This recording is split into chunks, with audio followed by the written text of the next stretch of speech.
Hey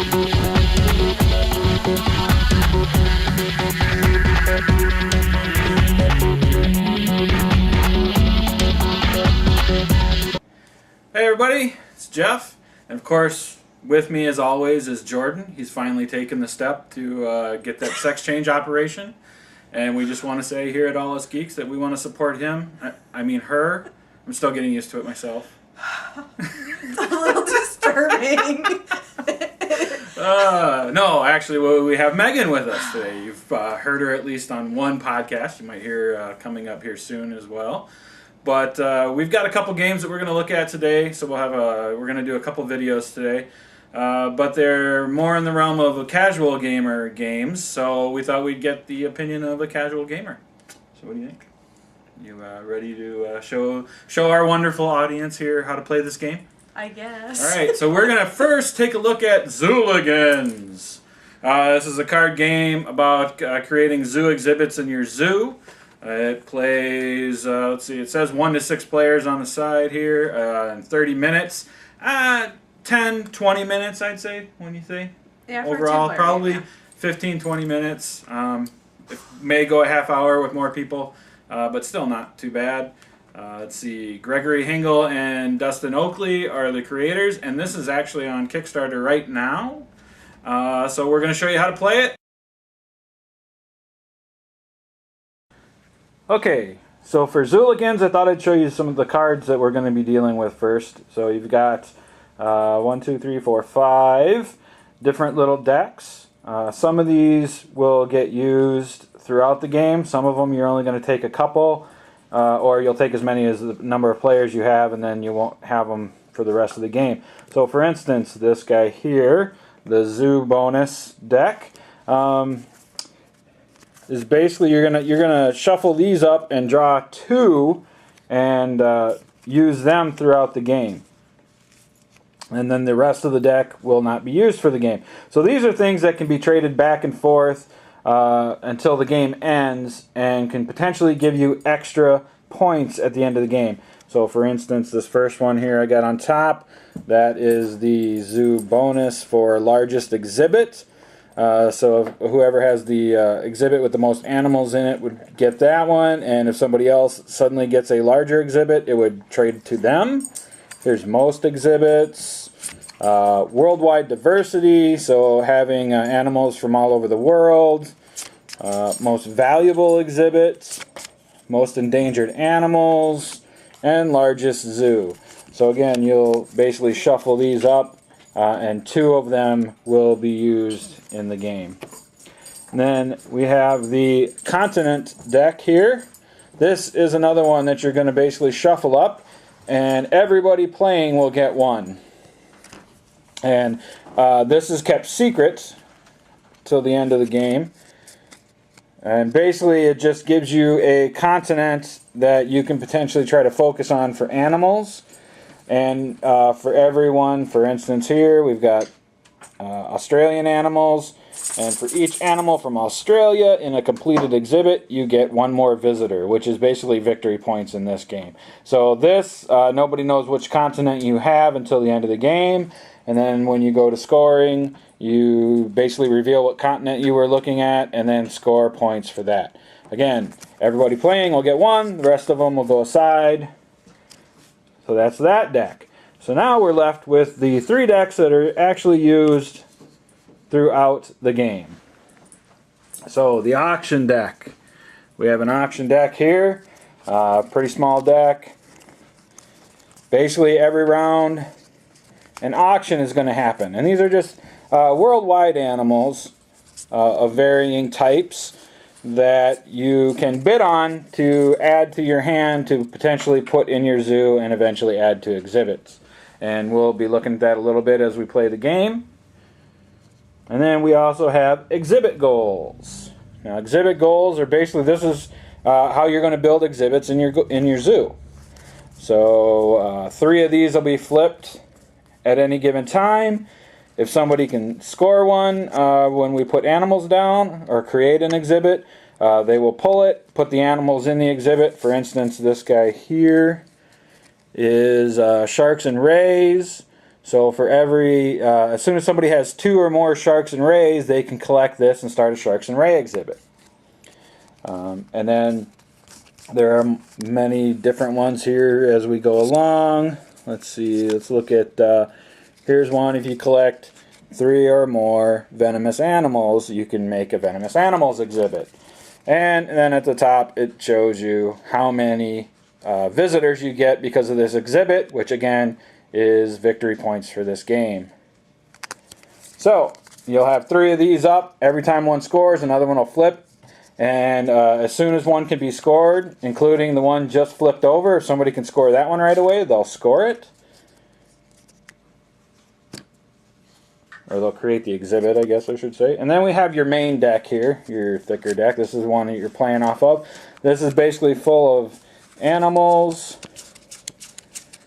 We can see here a bunch of different animals that have different things going on.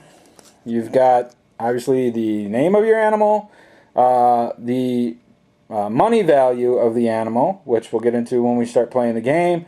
This is the red piranha here is a fish. It's from South Africa. And then it has the trait of being from the rainforest. So, you know, exhibits can potentially say, you need so many fish, or they can say you need so many animals from the rainforest. And then, so you'll decide where this animal goes if you want to try to score an exhibit. And then down below it actually gives you some educational information about the particular type of animal. So that is this main animal deck here. So those are all the decks that we will be using in Zooligans. So now we're going to go ahead and play.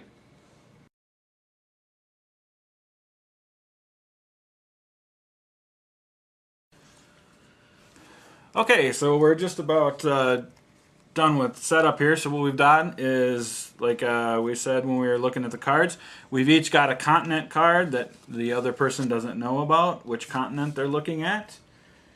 And then we've got, where we at? Ooh, where you at? Oh, hooligans, hooligans. And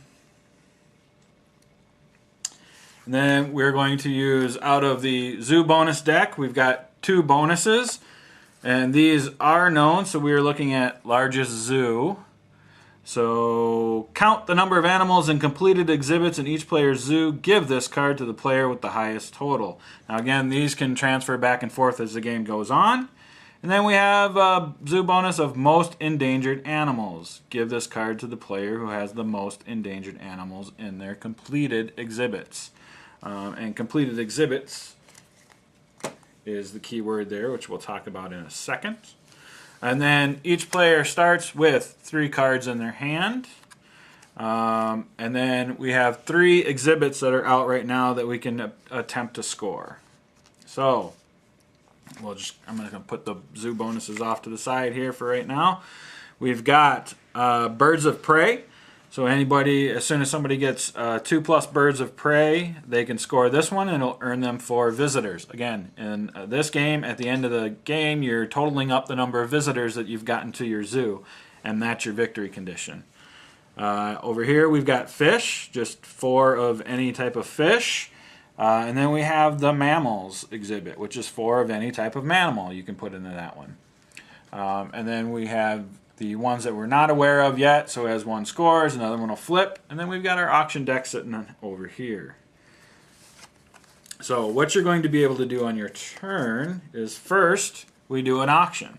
So first player, which I'll go ahead and take first player, will flip an auction card and let everybody know what we're looking at. So in this particular instance, we are looking at the bottlenose dolphin is up for auction. It's a mammal, it's a worldwide animal. It has some other characteristics here. It's a marine mammal and it's endangered. So again, one of the things to keep in mind, one of our zoo bonuses is having the most endangered animals in exhibits. So it might be something that people want to bid on. So how do you bid? Well, you know, you've got your cards like we talked about up front, and it has a value up top for what it's worth. So for an auction, you can use a single card So you're always only using one card. You don't get to combine two cards for their value. You use a single card to decide if you want to bid for that. So let's say I'll go ahead and bid and say I'm going to use this guy here. And so I'm going to say I've got 2. I'll bid 2 on it. I'll bid 4. All right, so now she's bid 4. Now, since I can do this, we'll just go ahead and get this part out of the way. Again, you can only do a single card. But I can tie her. So since I have a 4, I can say I'm going to do 4 as well. So now Megan has the option of going higher, or if she can't go higher with a single card, then nobody's going to get this card. I'll pass. All right, so she passes, then that will go away. So there is kind of a little bit of the ability to block in this game in that manner. So if nobody gets the card, it goes off to the side, and nobody gets it. So that's the auction for this round. Now we each get to basically play a card into our zoo. So we'll both do it face down, because you don't get to know what your opponent's playing just yet. Again, keeping in mind there's some goals out here, or there's some exhibits out here that you might be trying to go for, or the bonuses that you might be trying to go for. So with that in mind, I'll play this one. All right, so we're gonna show. So I've played a mammal, and Megan has played a mammal as well, and an endangered animal. So she's going for a double there. All right, so we've both played mammals. I have a mammal out. She has a mammal and an endangered species. At this time, if we could score an exhibit, we could go ahead and do that. The only one that we are both in contention for right now is the mammal exhibit, but it needs 4 mammals. Now, if we both had 4 mammals, neither one of us could claim it. It's going to be claimed by the person with the most mammals. So a tie on that doesn't get rid of it.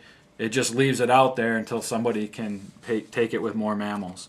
So right now, neither of us can take a mammal. Now we could trade if we want to. Obviously, this is the first turn. There's nothing really to trade, but let's say you've got some animals out here, and I'm closer to mammals, and it looks like she might be trying for, the fish or something like that. We could make a trade if we wanted to.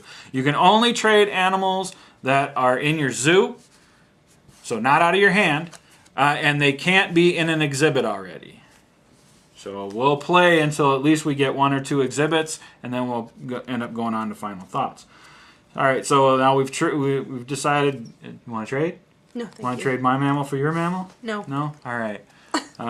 Good call for her because she's got an endangered one. And now we can basically we can discard as many cards as we want. So if we wanted to try out some different cards. So let's just say I'm going to get rid of my 2 here, I've decided. I'm going to go ahead and put that in my discard pile. That is our dog Zoe. She wanted to be part of this. So now we basically draw back up to 3 cards. You're always going to have 3 cards at the end of the turn. And that's a full turn. So now Megan would be first player. She's going to do the next auction. It's for the olive ridley turtle, a reptile that's also endangered. All right. So now since it's her turn to be first player and she did the auction, she can start the bidding. I will pass. She's going to pass. She doesn't want the reptile. See, now I almost wish I would have kept my 2. You know what? I'll pay the 6. I'm going to go ahead and give up one of my reptiles, the yellow-lipped sea crate, and pay that. Whoops, wrong side. Pay that, and now this olive ridley turtle goes into my hand now. So basically, you replace the card that you bid with. So that's the auction. Now we both decide on something we want to play. Ready? Yep. All right. I got the red piranha. Look at that. We're mammal to fish. So mine is, what do we got here? Rainforest. I got a couple rainforest things going on too. I put a fish and have a spiny fin fish. All right. So, exhibits. Again, there is a fish one out here, but you need 4. There's a mammal one out here, but you need 4. And neither of us have birds of prey out right now. So, we go to any trading? No, thank you. All right. And then, yeah, I'm going to keep what I've got right now. And let's see. Leatherneck sea turtle is the next auction. It's a reptile. It's the turtle tortoise, and it's endangered. You know what? I will go. I'm gonna go. I'll go 6. It's all yours. All right. So I'm gonna pay my 6. Put that in my hand. Now I've got some reptile action going on. All right. So I gotta play something. All right. Ready? Yep. I'm doing my Ridley turtle there. I did an Australian lungfish. All right, another fish. Again, now we check. Nothing there. Nobody can claim largest zoo yet because that's actually by exhibits, not by the number of animals you have. It's the number of animals in your completed exhibits. And most endangered animals still can't be claimed either because, again, it's exhibit based. So just because we have them in our zoo doesn't mean that we can claim these bonuses yet. They have to be in an exhibit for that to happen. So nobody can claim those. And we still don't have 4, 4, or 2 of what's up. So now we're going to go to trade. No, thank you. No. She's not. She doesn't like to trade. I don't. She doesn't play well with others. It's true. Also, of course, keeping in mind what you're looking for in your continent as well. Stop trying to cheat by looking at the viewfinder. True. Now we gotta pick a card to play. This is not my day. I'll do that, I guess. Okay. Caribbean reef shark. I played the mandarin fish. Oh. Alright, so now when we go, mammals still out, but fish. Do you want to claim the 4+ fish? I do want to claim Alright, it. so the 4+ fish comes into play. So now, just real quick, since again you need 4+ fish to claim it. She's claimed it. And now it has earned her 7 visitors at the end. That's also up in the corner here. 7 visitors for endpoint scoring. And that'll kind of go off to the side or wherever she wants to put it. Basically, now these animals are within an exhibit. And you can't do anything else with them. She can add more animals to this exhibit. So she can add more fish as the game goes along if she wants to. And now... first things first, we refill. So now we're looking at spiny fish.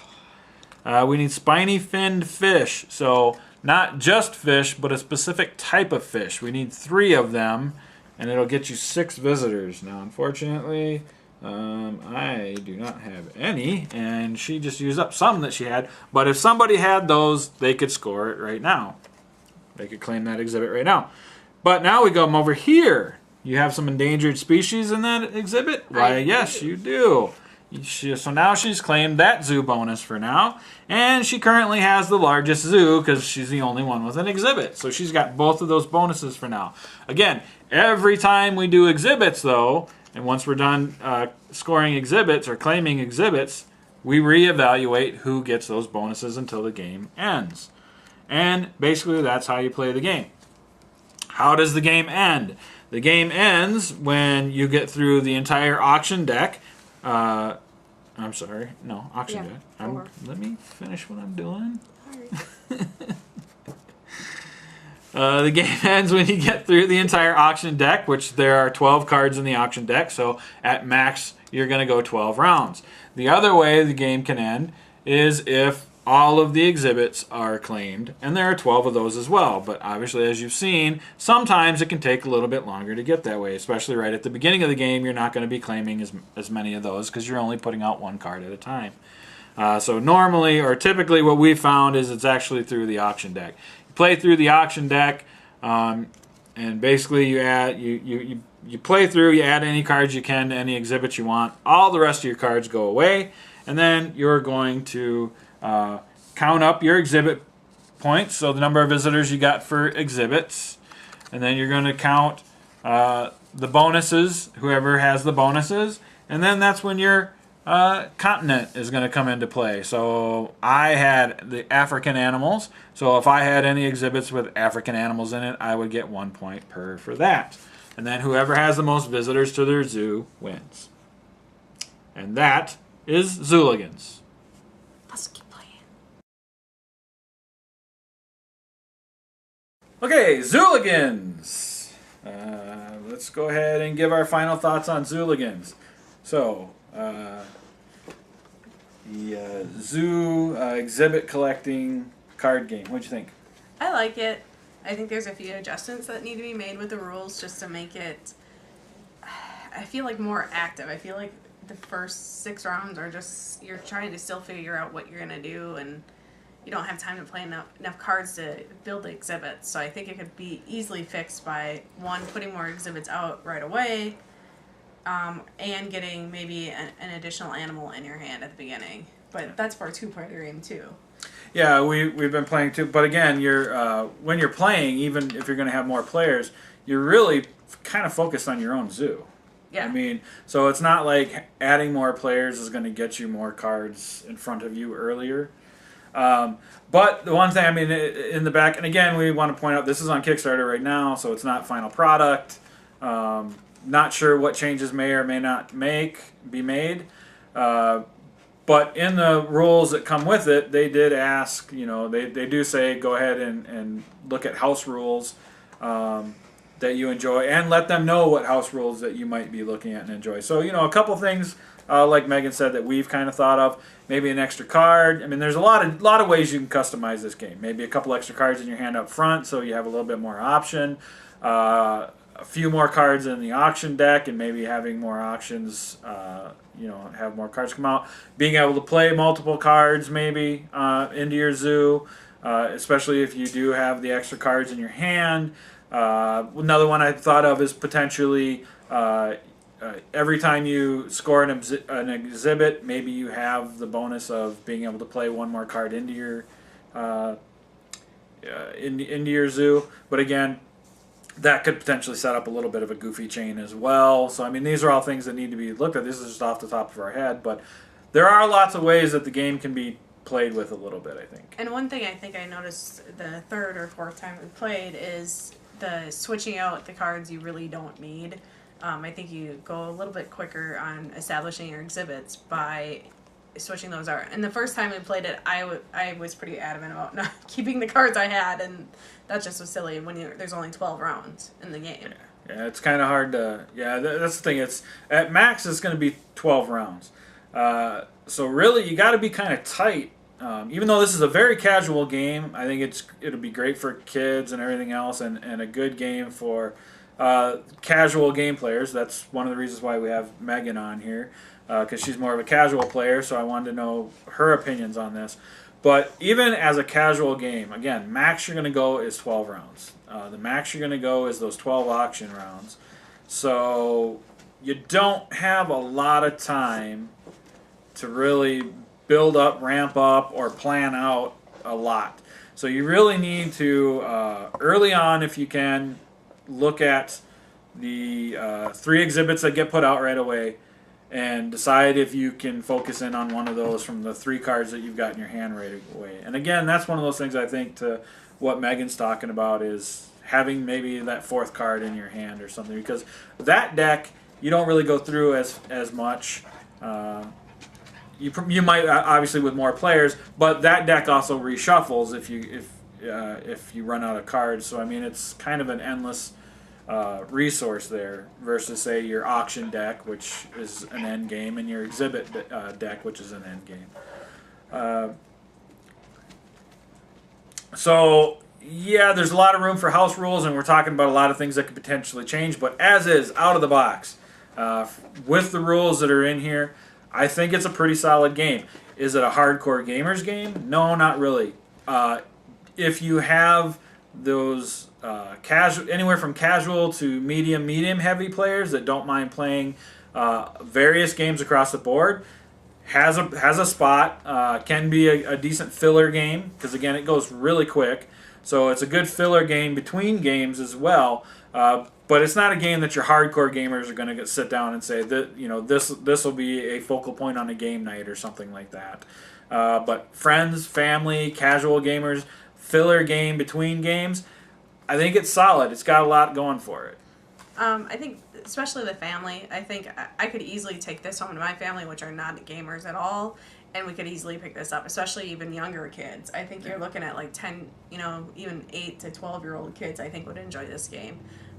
There's some strategy to it, but it's easy enough to pick up that I think it's good for anybody. Yep. The one thing we didn't talk about that I found the most annoying in this entire game was the auction tie, which is, I think if you're going to block somebody, you have to spend the coin to do so. That's just one thing that should probably be fixed. Yeah, I don't know if I completely agree with that. At first, that's actually something I asked one of the designers about. It's like, is this really reading the way I think it reads, and can you really just tie somebody and what happens? Just straight up reading it, and as a hardcore gamer and knowing how my game group is, I knew that would potentially happen a lot if we ever brought this to the table. But seeing it in play, I don't mind it as much. Maybe there's a spend to it, but I don't think it's a bad way since you're doing a single card. It's basically just a way to check and say, hey, you need to bid higher if you really want this. But I can see Megan's point too, because there is that whole it doesn't cost me anything. If you don't raise, then you don't get the card anyway. So I'm on the fence about that. I think I need to play it some more. I think I probably need to play it with a group that's a little more cutthroat. Which would be our normal game group, because I can see that coming up a lot and causing some frustration. But anybody that's listened to Jordan and I know that anytime you have that "you dick" moment, we are pretty happy anyway. So that's a very easy. Hey, guess what? You said you wanted to bid 5. I'm bidding 5 too. I can't do it. You dick. That kind of thing. So I'm not as upset about that. All right, so Zooligans. Let's see. I just want to point out it goes until June 16th, so it's on Kickstarter right now. We'll put the link in the description and at the end of the video. It's going on until June 16th. He was originally looking for $760. They were just going to do a really quick, very small print run for it.